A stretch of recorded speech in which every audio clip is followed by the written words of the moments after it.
But first, the Prime Minister today celebrated new right to disconnect laws which ban bosses from contacting staff after hours.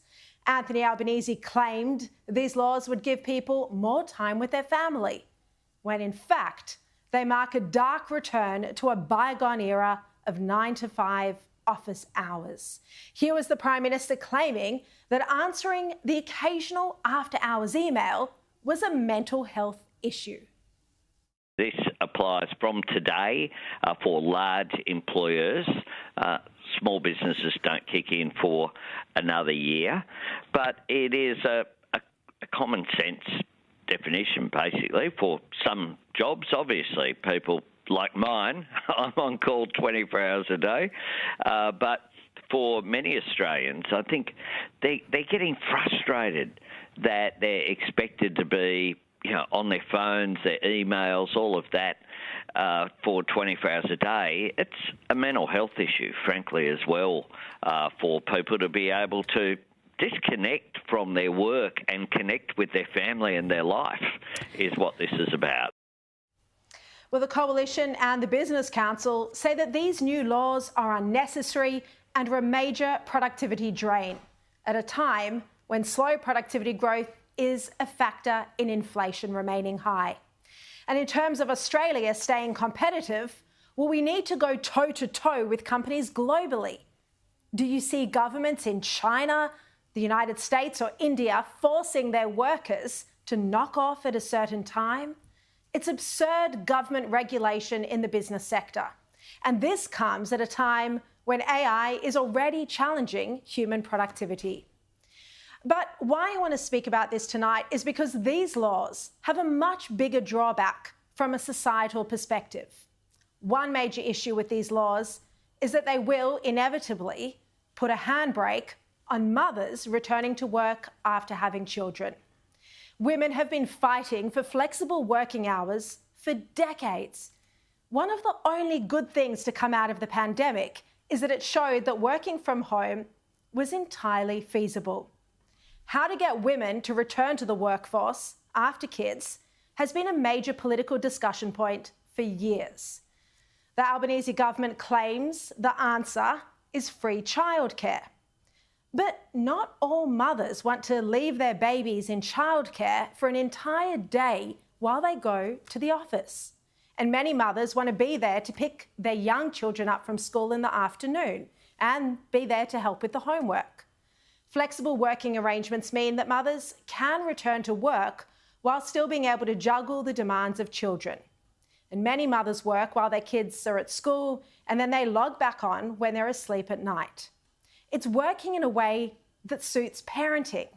This doesn't only apply to mums, of course, and I'm sure you can see the same, but I see more and more dads doing school pickup and turning up for book week parade like there was last week, and other activities.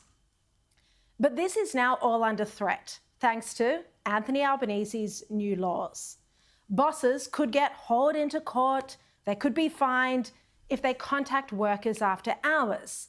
So it very clearly threatens flexible working arrangements. Albanese's new laws work to enforce a return to strict 9 to 5 hours, because that's when bosses are allowed to speak to their staff, email them without any confusion. Now, this isn't great for parents and certainly not great for young children who enjoy having their parents, their mums, around in the afternoon. It's obvious that if employers know that they can't contact someone after 5 or 6 o'clock at night, then they're going to put pressure on that individual to complete the work before that time. This means that flexibility disappears. No matter what the Prime Minister or the unions say about it, this will be the reality. It just can't be any other way. Now, of course, every person in every job has a different circumstance, and not every job allows for flexible working arrangements, but there are a lot that do. And I know, personally speaking, without flexible working arrangements, there's no way I could have returned to work with very young children, even with babies. Instead, I was able to work flexibly. I could contribute to society while still feeling like my kids weren't missing out on having their mum around. But the Prime Minister is far removed from what women or working parents want. He's only thinking about men without responsibilities who are watching the footy with a beer on a Friday night. What kind of impact do you think being on call all the time and always wired in to work and be available does have on our mental health? Do you worry about that with Australians? I certainly do. It means you can't relax. You can't be sitting there watching the footy on a Friday night without thinking that you're potentially going to have to check your emails and check what's going on. The Prime Minister is living in the past. He still thinks people work 9-to-5 jobs. Listen to this. The idea that you should be on call at 10 o'clock at night if you work a 9-to-5 job isn't reasonable, and that will lead to better relations in the workplace. And the Prime Minister claimed that he knew people who were waking up all through the night to reply to work emails. Well, those people are probably his own staff. Of course, there'll be the odd unreasonable boss who emails excessively after hours, but you don't set new laws that will impact on the entire economy, the whole country, and a whole generation of parents for the odd bad apple. The Australian Chamber of Commerce and Industry is also very worried about the impact that these laws will have on productivity. From a business point of view, we think it's unnecessary. We really think this is a solution that's in search of a problem in the first place. A lot of this could be dealt with through common sense. We don't think we needed to have legislation here for this. We are concerned about the productivity impact and we are concerned about the impact eventually on small business. The reality is these are laws that appease the unions. It's a point Peter Dutton made today. You know, Labor is slowly destroying the Australian economy. Costs are up for everything. We're talking about electricity blackouts. Insurance premiums have gone through the roof. And most employers do the right thing by their employees. But at the moment, I think the government's creating an environment of animosity and tension between employers and employees where it doesn't need to exist. Why are they doing that? Because that's what the CFMEU and the other big unions tell them to do. And the unions did celebrate. The ACTU President Michelle O'Neill called today an historic day because of the new laws. She said Australian unions have reclaimed the right to knock off after work. Well, what rubbish, knock off after work? They're literally appealing to people in their 20s. No one else knocks off after work. Life is a constant juggle for parents and grandparents.